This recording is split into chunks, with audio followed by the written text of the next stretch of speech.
হিসাবে প্রতিষ্ঠিত করতে চেয়েছিল আমাদের বাংলা ভাষাকে এড়িয়ে। সেই দিনের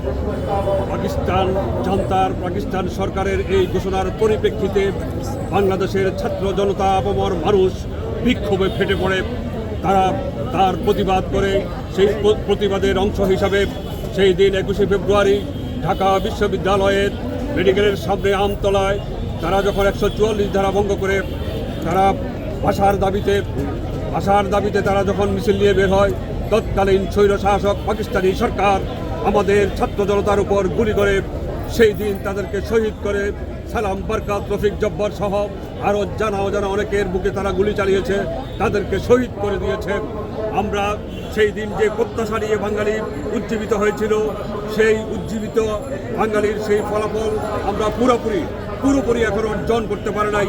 আমরা কিছুটা অর্জন করেছি। আমরা 71 সালে স্বাধীনতা অর্জন করেছি।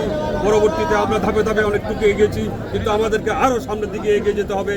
সর্বশেষ 5ই আগস্ট আমরা গণবিপ্লবের মাধ্যমে স্বৈরাচারকে ছড়িয়েছি। সুতরাং আমাদের যে এই যে ত্যাগ, এই যে রক্ত ঝরার মাধ্যমে আমাদের যে অর্জন হওয়া দরকার, সেই অর্জনের দিকে আমাদের চলে যেতে হবে।